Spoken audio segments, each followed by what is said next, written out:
Well, there's a national conversation going on about gun rights, and joining us today, Keith Morgan with the West Virginia Citizens Defense League. Keith, you live here in Charleston, and thanks so much for being with us. Glad to be here.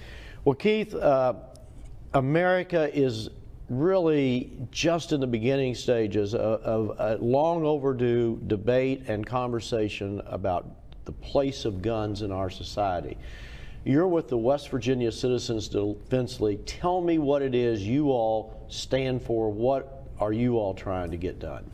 Well, we support firearms ownership and carrying of firearms for self-defense, lawful recreational shooting, and hunting. I have to take issue with the immediate premise that we've started out with, that it's a long overdue discussion. The discussion is as old as the country itself. The framers set everything up and settled that discussion pretty well with the wording and language of the Second Amendment, and just recently in the Heller and McDonald cases, the Supreme Court held that it is an individual right to keep and bear arms. We'll start out with the discussion is settled. And no, it is not settled, and this country has not had a rational debate because people start like, oh, well, we got to have guns. I'm glad you used the term rational. So, but let's talk. You can't tell me that AK-47s and some of these high action military with big clips, that's not what our founders had in mind. Well, wait a minute. Why would we? I'm going to stop you right there. All right. Okay, I want you to go and read Federalist Papers number 46, where Madison, a Federalist, a proponent of a powerful central government, lays out the purpose for the Second Amendment. And his intent was that the citizenry be equally armed as a standing army. So should we be able to have nuclear bombs?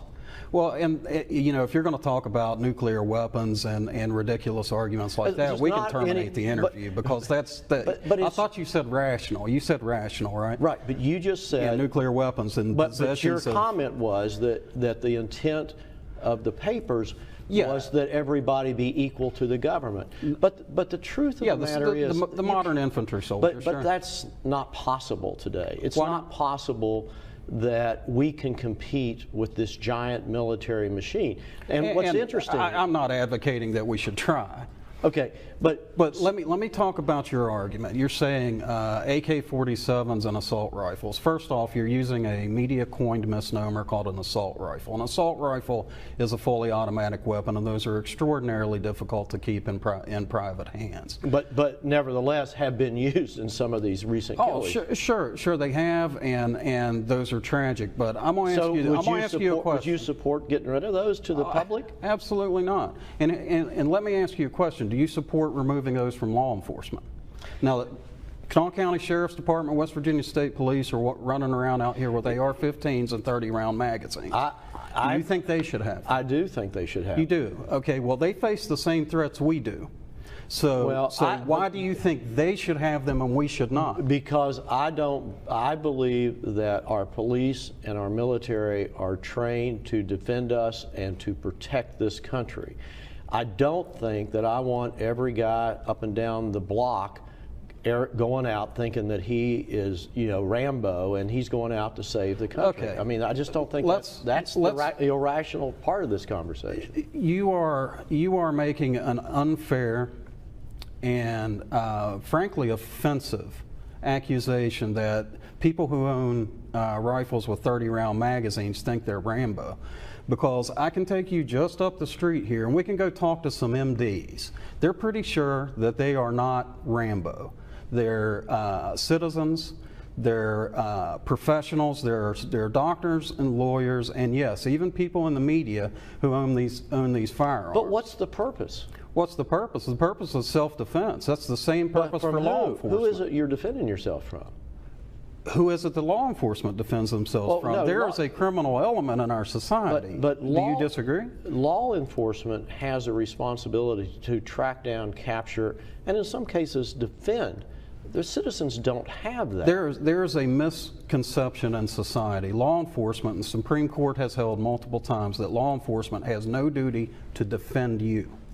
Well, I think you're up on a technicality. Law enforcement does, in fact. They have no duty to defend you. But the reality is they have no duty to protect you. The reality is they do.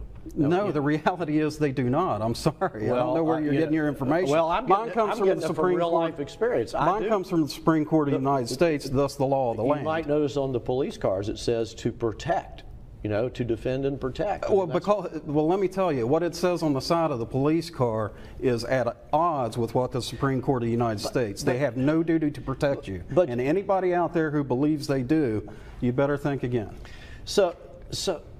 I want to get back to this. I don't understand what the need is for anybody, for a citizen, to have an AK-47, a grenade launcher, all of that kind of stuff. Why do you need that? Why are you talking about grenade launchers?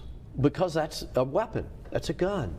Wait a minute. The projectile it shoots is a grenade. It's a big bullet. But I want to understand why you're talking about grenade launchers. Did we have some attacks by grenade launchers in the United States while I wasn't looking? I'm talking about that when this Constitution. You're bringing up red herrings for the interest and for the purpose of eliciting an emotional response, and it's a little weak in my opinion. Well, I thought we were going to have a rational discussion here. Well, rational discussion is about we're dealing with the same threats. We face the same burglars, the same criminals, the same murderers that law enforcement do, and you would have us hamstrung by limited capacity magazines. And the reality is, you really want to cause a problem in this state, or in this country, you go ahead and you outlaw assault weapons, because the United States can't keep people, human beings, from crossing our southern border.